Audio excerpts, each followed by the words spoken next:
પોરબંદર મહાનગરપાલિકા વિસ્તારમાં આવતું વનાણા ટોલ બૂથ હટાવવા અનેક રજૂઆતો થઈ છે, તેમ છતાં ટોલ બૂથ યથાવત છે। ત્યારે આ મામલે પોરબંદર કોંગ્રેસ તથા અન્ય રાજકીય પક્ષોએ મળી સંયુક્ત રીતે ધરણા અને વિરોધ પ્રદર્શનના કાર્યક્રમનું આયોજન કર્યું હતું। પોરબંદરનું મહાનગરપાલિકામાં રૂપાંતર થયું તેને 1 વર્ષ કરતાં વધારે સમય થયો છે। મનપા બન્યા બાદ એક રીતે જોઈએ તો પોરબંદરને કોઈ ખાસ ફાયદો થયો નથી, ઉલટા તગડા ટેક્સ ચૂકવવા પડી રહ્યા છે। મનપા બન્યા બાદ પોરબંદરની પ્રજા પર વધારાના ટેક્સનો ભાર આવ્યો છે, ત્યારે લોકોમાં નારાજગી જોવા મળી રહી છે। તો બીજી તરફ પોરબંદર જિલ્લાની અંદર આવવા કે બહાર જવા માટે એક નહીં 3 ટોલનાકા આવેલા છે। જોકે ત્રણેય ટોલનાકાની દિશા અલગ અલગ છે, પરંતુ ત્રણેય ટોલ નાકા પોરબંદર જિલ્લાની અંદર આવેલા છે। જોકે પોરબંદરના નાગરિકને દ્વારકા જવું હોય તો કુચડી નજીક ટોલ નાકાનો ટેક્સ, સોમનાથ જવું હોય તો ગોરસર નજીકનો ટોલ નાકાનો ટેક્સ અને રાજકોટ અમદાવાદ જવું હોય તો પોરબંદર વનાણા ટોલ નાકાનો ટેક્સ ભરવો પડે છે। ત્યારે પોરબંદર કોંગ્રેસ પાર્ટી અને અન્ય પાર્ટીએ સાથે મળી મનપા વિસ્તારના વનાણા ટોલ નાકાનો વિરોધ અને ધરણા પ્રદર્શનનું આયોજન કર્યું હતું। આજે ત્રણેય રાજકીય પક્ષે એક મંચ પર આવીને ટોલ નાકાનો વિરોધ કર્યો છે।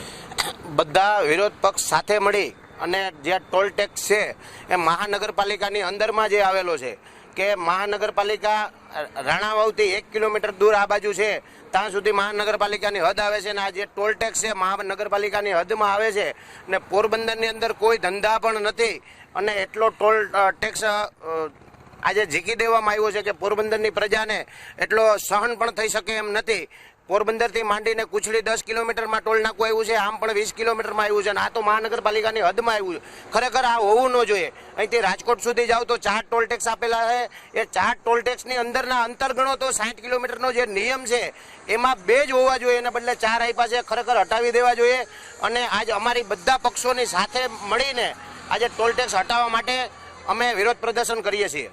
કાંતિભાઈ, ખાસ કરીને પોરબંદરના 2 નેતા મંત્રીઓ છે, અહીંયા આમ ગણીએ તો 3 મંત્રીઓ છે, ત્રણેય મંત્રીઓને ધારે તો ઉપર રજૂઆત કરી અને પોરબંદરનું ટોલ ટેક્સ હટાવવું એના માટે હાવ સામાન્ય છે, પણ અમને ક્યાંક ને ક્યાંક એવું લાગે છે કે પોરબંદરની પ્રજાના મતો લઈ અને એનું સારું કરવાના બદલે એની આજ 5 સ્ટાર ગાડીઓમાં રખડી અને જે એને ટોલ ટેક્સ એને નથી લાગતા એટલે એને ક્યાંય ટોલ નાકું દેખાતું નથી। ખરેખર એને ધ્યાનમાં લઈને ટોલ નાકું હટાવવું જોઈએ। વનાણા ટોલ નાકાના વિરોધમાં બહુજન સમાજ પાર્ટી જિલ્લા પોરબંદર દ્વારા ધરણા પ્રદર્શનનો કાર્યક્રમ યોજવામાં આવ્યો છે। જાન્યુઆરી 2025થી પોરબંદર મહાનગરપાલિકા બની, જ્યારે પોરબંદર નગરપાલિકા હતી ત્યારે આ ટોલ નાકું બરોબર હતું, પણ જેવું એ મહાનગરપાલિકામાં પરિવર્તન થયું તો આજુબાજુના ગામડા પણ આ નગરપાલિકામાં ભેળવવામાં આવ્યા અને ટોલ નાકા પણ એમાં સિટીની અંદર આવી ગયું। તો સરકારી નિયમ મુજબ, નેશનલ હાઈવેના નિયમ મુજબ, મ્યુનિસિપાલિટી કમિશન મહાનગરપાલિકાના નિયમ મુજબ ખરેખર શહેરની અંદર ટોલ નાકું હોવું જોઈએ નહીં, બરાબર।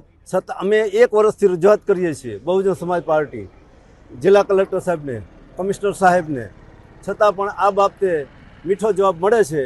એટલે શું સમજવું, કઈ રાજકીય પાર્ટીના દબાણને નીચે આ કાર્ય અહીંથી ટોલ નાકું આગળ નથી લઈ જવામાં આવતું અથવા દૂર નથી કરવા આવતું એ સમજાતું નથી। એટલે આ એક પ્રજાને ભયંકર માર પડે છે, દરરોજનો ભયંકર માર પડે છે।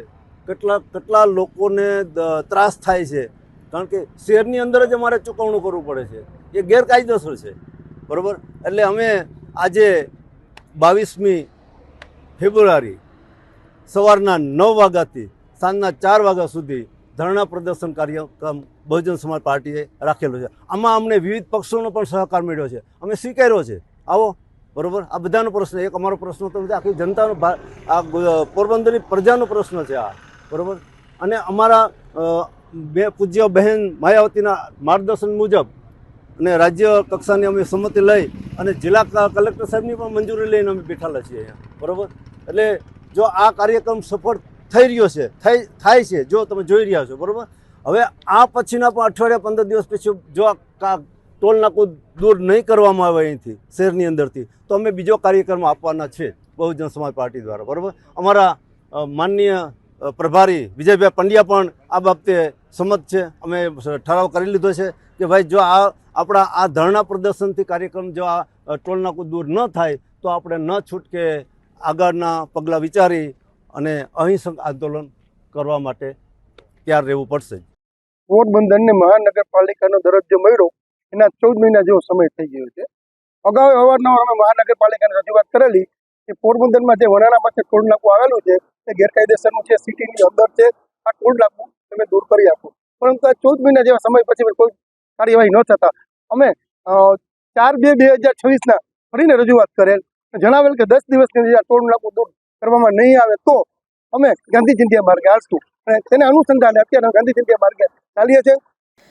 પોરબંદરના વનાણા ટોલનાકાથી સ્થાનિકો પણ ત્રાહિમામ પોકારી ગયા છે અને ટોલનાકાને કોર્પોરેશનના નિયમો મુજબ કોર્પોરેશન વિસ્તારની બહાર ધકેલવા વિનંતી કરી રહ્યા છે.